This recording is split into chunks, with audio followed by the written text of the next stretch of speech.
प्रिय छात्रों, perfection IAS class में आपका स्वागत है। मैं आलोक कुमार आज आपसे सविनय अवज्ञा आंदोलन के जो बचे हुए जो कुछ महत्वपूर्ण पहलू हैं उस पर चर्चा करेंगे। जैसा कि पिछले क्लास में आपसे हमने चर्चा की थी, आपको हमने बताया था कि 1929 के लाहौर कांग्रेस अधिवेशन में ही ये तय हो गया था, क्योंकि उसी कांग्रेस में आपने देखा कि पूर्ण स्वराज का प्रस्ताव भी पारित किया गया था और कांग्रेस पार्टी ने यह निर्णय लिया था कि पूर्ण स्वराज की प्राप्ति के लिए कांग्रेस पार्टी जो है सविनय अवज्ञा आंदोलन को शुरू करेगी।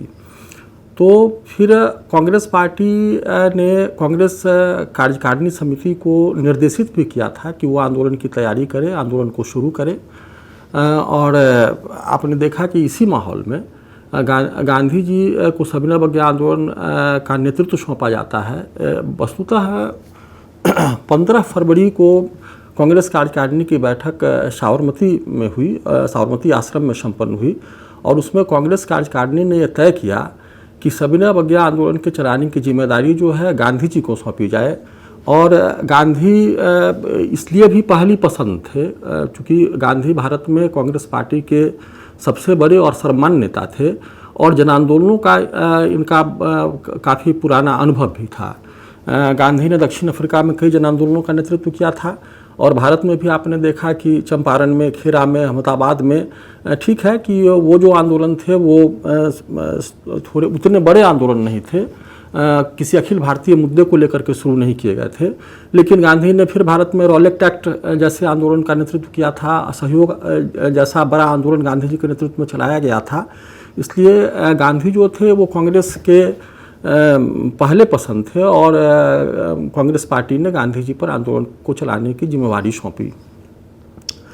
अब ऐसी परिस्थिति में गांधी जी इस बात को बिल्कुल समझ रहे थे, महसूस कर रहे थे कि पूर्ण स्वराज का प्रस्ताव पारित कर देने से ही पूर्ण स्वराज नहीं मिल जाने वाला है।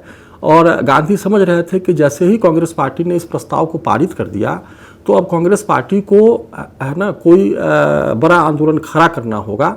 और ऐसी स्थिति में गांधी जी ने 31 जनवरी 1930 को अपने अखबार यंग इंडिया में एक लेख प्रकाशित करके ब्रिटिश सरकार के सामने भारत की जनता की 11 मांगों को रखा।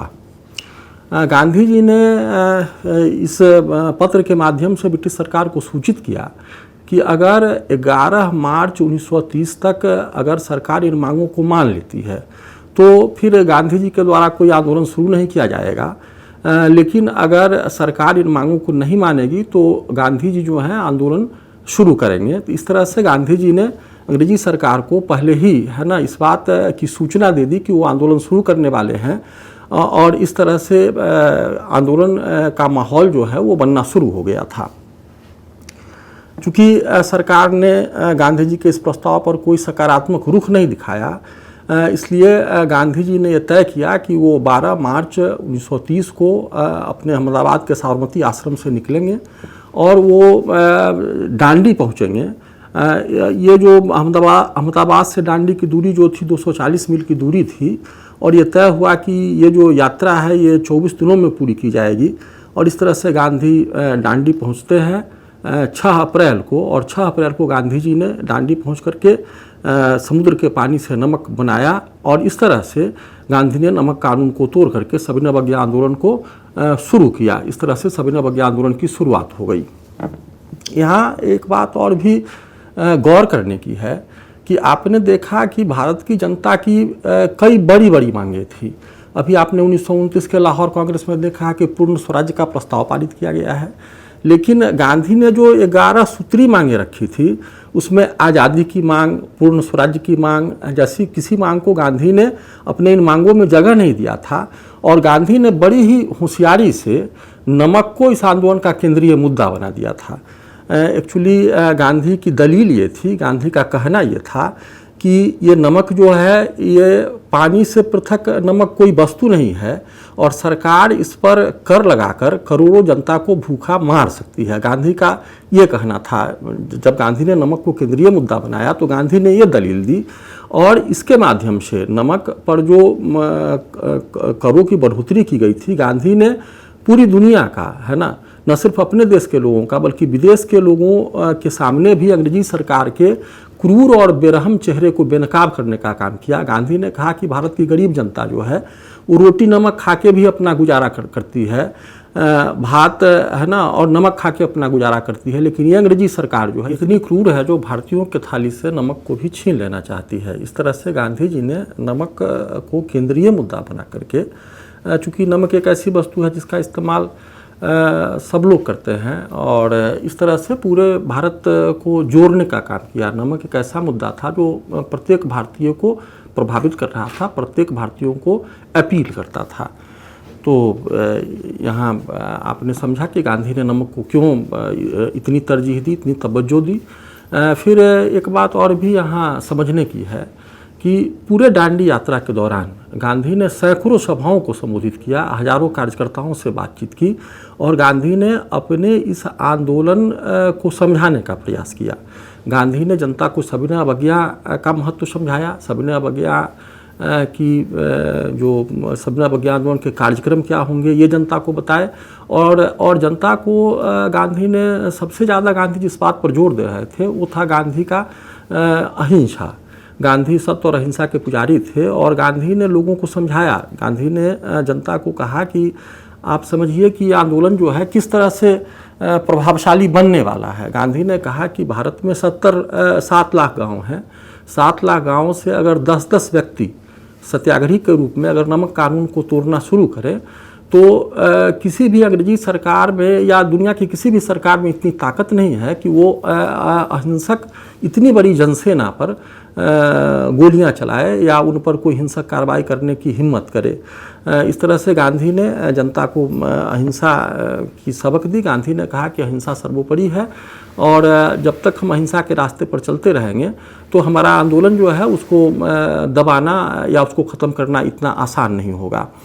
तो इस तरह से गांधी ने आंदोलन को शुरू किया, और गांधी ने जैसे ही नमक कानून को तोड़ करके सविनय अवज्ञा की शुरुआत कर दी तो देश के अलग अलग भागों में, खास करके जो समुद्र तटवर्ती राज्य सब थे, जिसमें गुजरात है, महाराष्ट्र है, इसके अलावा कर्नाटक, केरल, तमिलनाडु, आंध्र प्रदेश, उड़ीसा, पश्चिम बंगाल, इन राज्यों में तो नमक बनाने की गुंजाइश थी।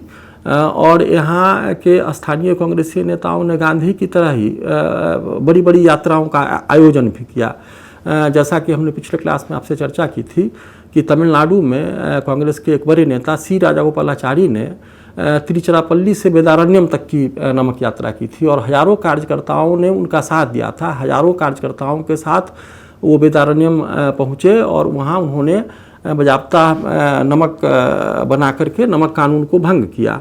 इसी तरह से केरल में के केलप्पन जो एक बड़े नेता थे, तो इन्होंने कालीकट से पोयनूर तक की यात्रा, नमक यात्रा की, और यहाँ भी हजारों कार्यकर्ताओं ने उनका साथ दिया। इसी तरह से आप देखिए कि असम के सिलहट से, है ना, बहुत बड़ी संख्या में सत्याग्रही जो थे वो नोआखाली समुद्र तट तक पहुँचने में सफल हुए बंगाल में, और यहाँ आकर के उन्होंने नमक कानून को भंग करने का काम किया। तो इस तरह आपने देखा कि आंदोलन जो था पूरे जोर शोर से शुरू हो गया था। अब यहाँ अंग्रेजी सरकार जो थी इस आंदोलन का जिस तरह से शुरू में तो अंग्रेजी सरकार ने इस आंदोलन को बिल्कुल ही महत्व देने से इनकार किया। उसने कहा कि अगर गांधी जी का जो ये नमक सत्याग्रह है इस पर अगर ध्यान ही न दिया जाए तो ये आंदोलन जो है अपने आप ही क्या हो जाएगा, समाप्त हो जाएगा। और वस्तुतः लेकिन दांडी यात्रा के बाद लोगों का जो उत्साह था और जिस तरह से पूरे देश में नमक कानून को भंग करने के लिए आंदोलन चलाए जा रहे थे और जितनी बड़ी संख्या में लोग इसमें शामिल हो रहे थे, तो इससे अंग्रेजी सरकार जो थी भौचक्की थी और दिग्भ्रमित भी थी।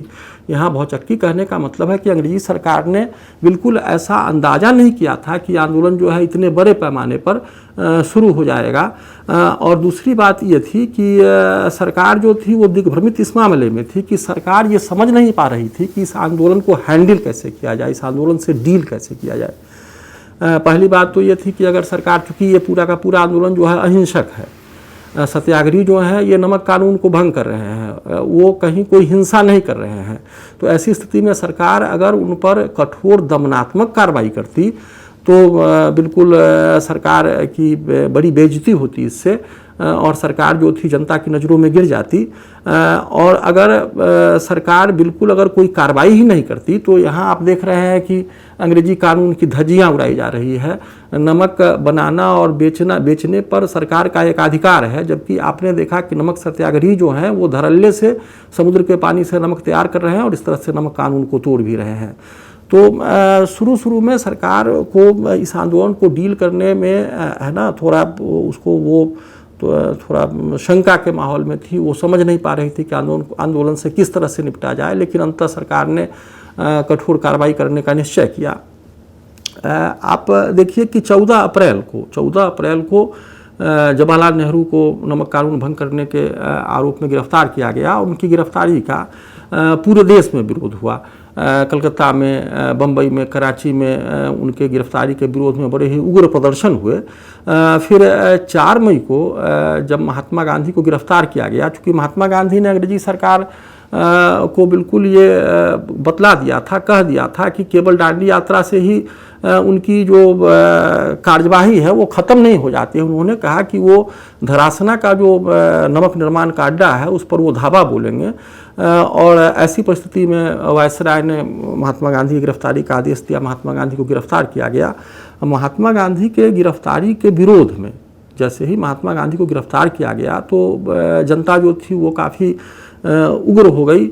और बम्बई में खास करके सूती कपड़ा मिल में काम करने वाले मजदूरों और आम नागरिकों को जैसे ही इस बात की खबर मिली कि महात्मा गांधी को गिरफ्तार किया गया है तो लोगों की भारी भीड़ जो थी वो सड़कों और गलियों में उतर आई और वहाँ मिल मजदूरों ने 6 दिन के हड़ताल का आह्वान भी किया। लेकिन सबसे ज़बरदस्त विरोध अगर गांधी जी गिरफ्तारी का हुआ तो वो सोलापुर में हुआ। सोलापुर जो था वो सूती वस्त्र निर्माण उद्योग का बड़ा केंद्र था। और जैसे ही गांधी गिरफ्तारी की खबर लोगों को मिली, खास करके मिल में काम करने वाले मजदूरों को, तो इन लोगों ने स्थानीय लोगों के साथ मिल करके शराब की दुकानों को जलाया, विदेशी कपड़ा, विदेशी वस्तुओं और विदेशी वस्तु बेचने वाले दुकानों पर हमले किए। इन्होंने सरकारी भवनों को भी अपना निशाना बनाया। रेलवे स्टेशन पर हमले किए गए, नगरपालिका के भवन पर कब्जा करने का प्रयास किया गया। और इस तरह से 16 मई तक, जब तक सोलापुर में मार्शल लॉ लागू नहीं किया गया तब तक सोलापुर में सत्याग्रहियों ने एक समानांतर सरकार की स्थापना कर ली थी। तो इस तरह आपने देखा। इससे 2 बातों का पता चलता है। पहली बात तो यह है कि गांधी की लोकप्रियता जो है ये इंगित हो रही है इन मामलों में कि लोग जो थे अपने सर्वमान्य नेता की गिरफ्तारी से काफ़ी आक्रोशित हुए थे। और इसका परिणाम यह हुआ था कि कई जगहों पर हिंसक घटनाएं भी घटी, पुलिस ने गोलियां चलाई, कुछ लोग मारे भी गए थे। तो इस तरह से सरकार ने अब ये तय किया कि चुपचाप बैठने से काम चलने वाला नहीं है और सरकार ने आंदोलन को कठोरता से दबाने का निश्चय किया।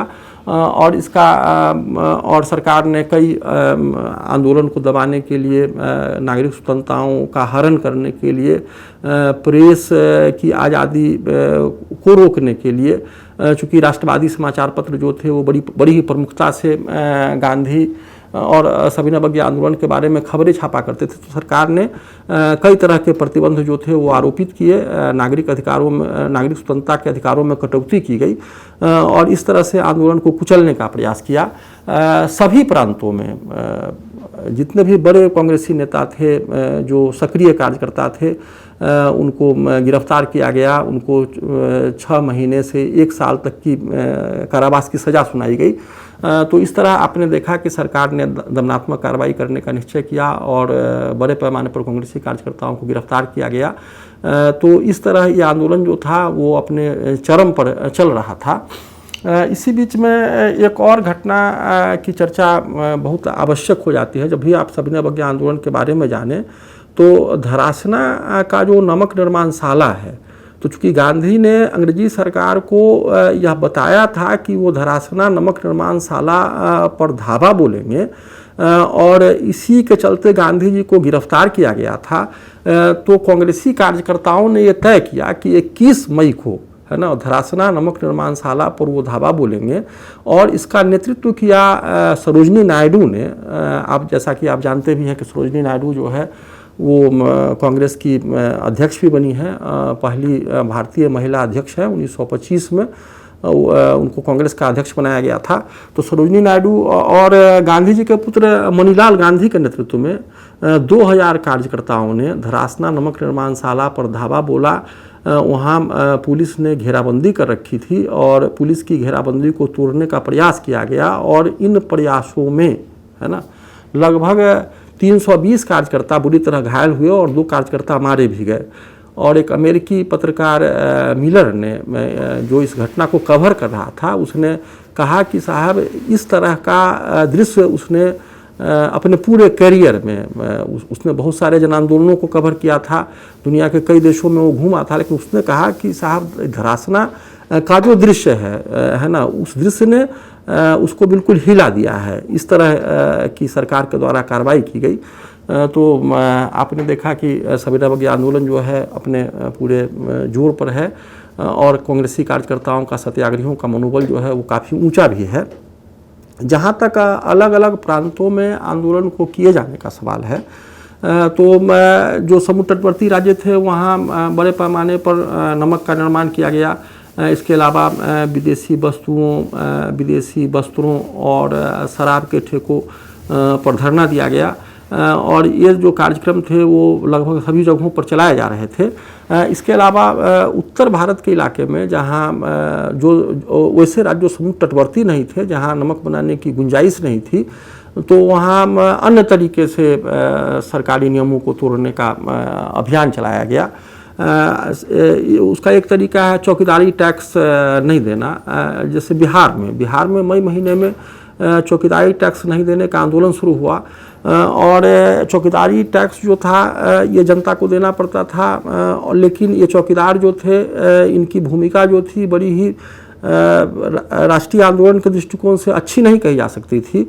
ये चौकीदार जो थे ये राष्ट्रीय आंदोलन के कार्यकर्ताओं, नेताओं के बारे में अंग्रेजी प्रशासन को सूचित किया करते थे, जिससे कि राष्ट्रवादियों पर कठोर कार्रवाई होती थी। तो भारतीय लोगों ने तय किया कि वो चौकीदारी कर देने से मना करेंगे और बिहार में ये आंदोलन जो था वो काफ़ी सफल रहा था। इसके अलावा बंगाल में भी चौकीदारी करबंदी का जो आंदोलन था ये चलाया गया था। मिदनापुर में यूनियन बोर्ड के खिलाफ और फिर चौकीदारी करबंदी के खिलाफ आंदोलन चलाया गया था। तो अलग अलग प्रांतों में आंदोलन का जो स्वरूप था वो अलग रहा है। उत्तर प्रदेश में करबंदी लगानबंदी आंदोलन के रूप में किसानों का आंदोलन शुरू हुआ था और उत्तर प्रदेश में कांग्रेस पार्टी ने जमींदारों से इस बात की अपील की कि वो अंग्रेजी सरकार को भू राजस्व न दे और साथ ही किसानों को भी इस बात के लिए सहमत किया कि वो जमींदारों को लगान देना बंद करें। और ये आंदोलन जो था उत्तर प्रदेश में काफ़ी बेहतर तरीके से चला है और बड़ी संख्या में किसान जो थे सविनय अवज्ञा आंदोलन में भागीदार भी बन रहे थे। इसके अलावा आप महाराष्ट्र में, कर्नाटक में और मध्य प्रांत में कांग्रेसी कार्यकर्ताओं ने वन संबंधी कानूनों को तोड़ने का अभियान चलाया और जनजातीय क्षेत्रों में यह जो अभियान था, यह जो आंदोलन था वो काफ़ी हद तक सफल रहा है।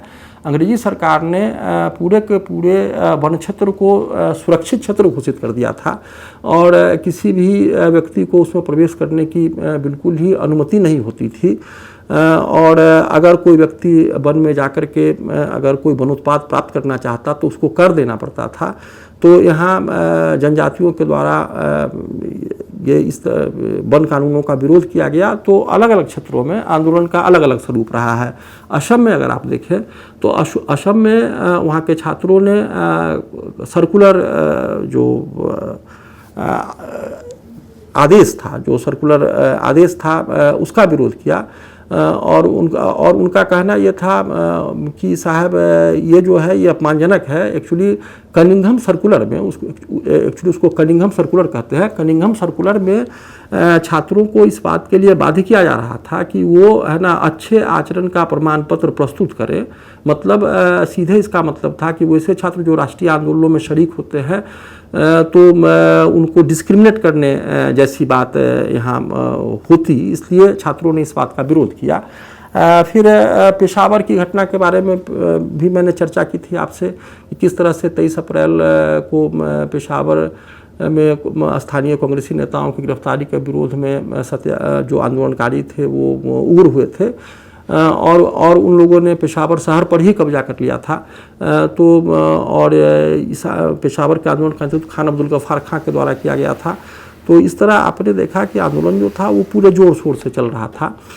इसी बीच में अंग्रेजी सरकार ने साइमन कमीशन की रिपोर्ट को प्रकाशित किया और साइमन कमीशन की रिपोर्ट का जैसे ही प्रकाशन हुआ तो भारतीय नेताओं को बड़ी ही निराशा हुई इस रिपोर्ट को देखने से, क्योंकि उसमें औपनिवेशिक स्वशासन की जो मांग थी हमारी, उस मांग को भी नहीं माना गया था। और स्वाभाविक था कि भारतीय नेता जो थे वो काफ़ी निराश थे। यहाँ तक कि जो उदारवादी नेता लोग थे वो भी अंग्रेज़ों से इस बात के लिए काफ़ी दुखी थे और उन लोगों ने अब ये प्रयास करना शुरू किया कि किसी भी तरह से और हाँ, एक बात और भी है कि गवर्नर जनरल को भी इस बात का एहसास हुआ कि साहब ये साइमन कमीशन का रिपोर्ट जो है वो भारतीयों को बिल्कुल असंतुष्ट कर रहा है। तो उसने भारतीय नेताओं से बात की और भारतीय नेताओं को कहा कि भाई शीघ्र ही एक गोलमेज सम्मेलन का लंदन में आयोजन किया जाएगा, जिसमें भारतीय नेताओं को आमंत्रित किया जाएगा और उनसे विचार विमर्श किया जाएगा कि आगामी जो सुधार हों वो किस तरह के हों, और उसमें डोमिनियन स्टेटस पर चर्चा करने का भी उसने आश्वासन दिया।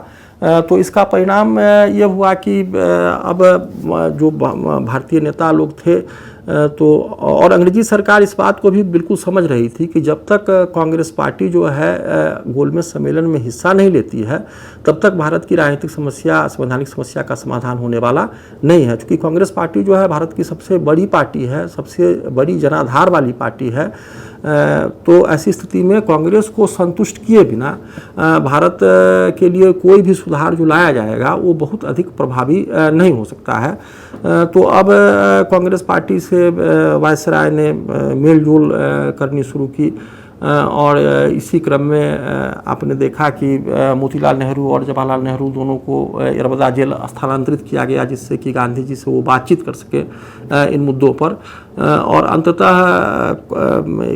ये काम सहमति बनी कि आंदोलन जो है वो गोलमेज सम्मेलन में कांग्रेस पार्टी हिस्सा लेगी और अंततः 25 जनवरी को गांधी जी को जेल से रिहा किया गया और फिर गांधी जी ने अपने नेताओं से लंबी बातचीत की और ये तय हुआ कि ये आंदोलन जो है स्थगित किया जाएगा।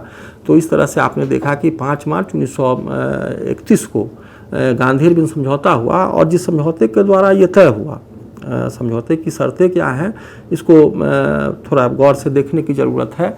आपने देखा कि यहाँ जो सारी की सारी चीज़ें हैं, गांधी ने सबसे पहली जो मांग रखी थी, गांधी ने कहा कि साहब जितने भी राजनीतिक कैदी जेलों में बंद हैं उनको रिहा किया जाए।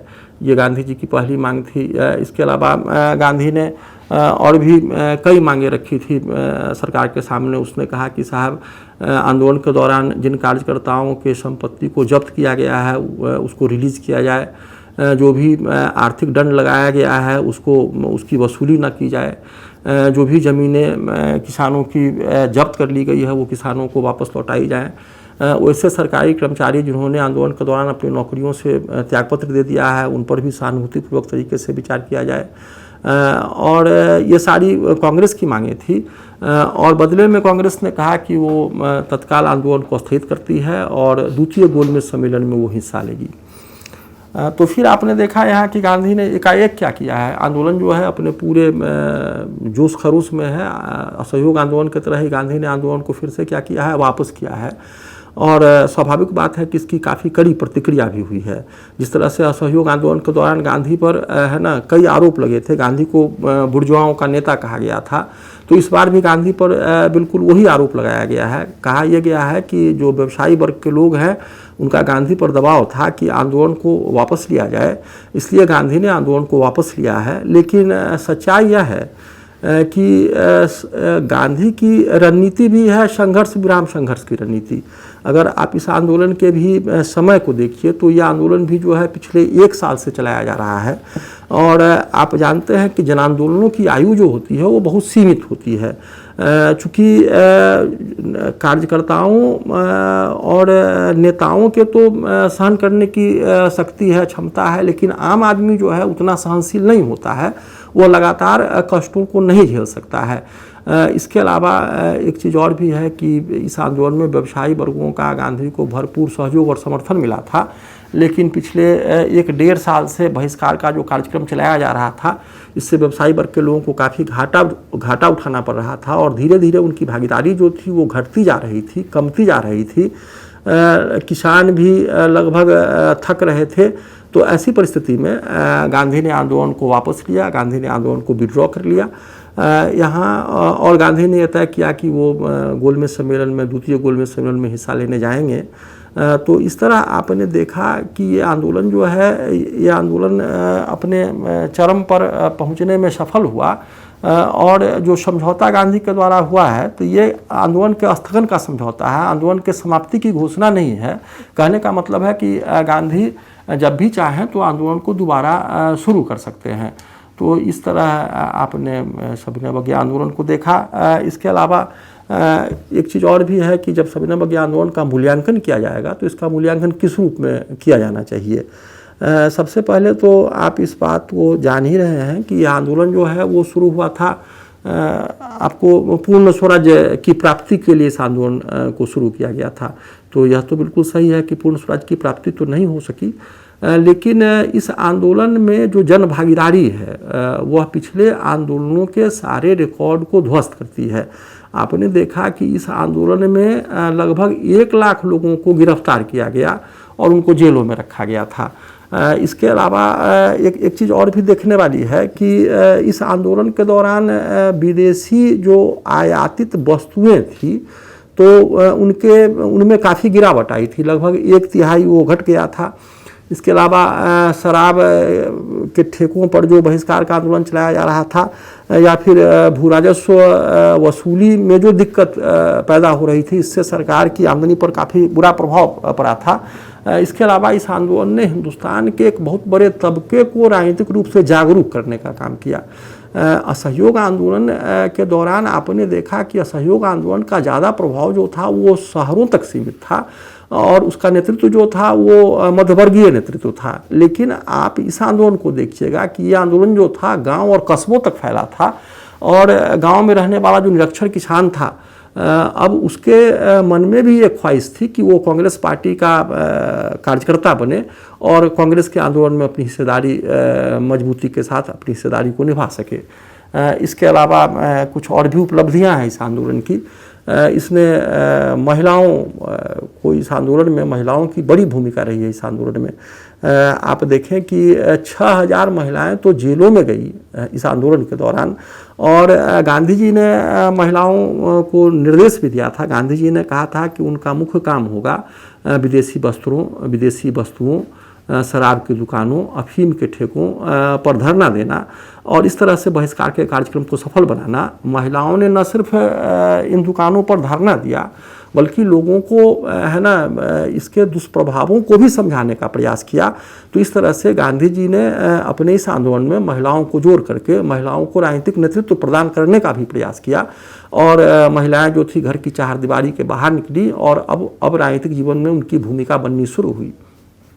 इसके अलावा जनजातियों में आपने देखा कि किस तरह से वन कानूनों का उल्लंघन किया गया। छात्रों की असहयोग में भी बड़ी भूमिका थी और छात्र इस बार भी काफ़ी मजबूती से बहिष्कार के कार्यक्रमों में अपनी भागीदारी निभा रहे थे। तो इस तरह से ये आंदोलन जो है भारत के सभी वर्ग के लोगों का प्रतिनिधित्व करता है। इसमें मुसलमान वर्ग के लोग भी, मुस्लिम समुदाय के लोग भी शामिल हैं। इसमें जनजाति जो जनजातियां हैं भारत की, वो भी इस आंदोलन में शरीक हो रही हैं। महिलाओं की बड़ी भागीदारी है। तो इस तरह आपने सविनय अवज्ञा आंदोलन के लगभग सभी पहलुओं को जाना है। धन्यवाद।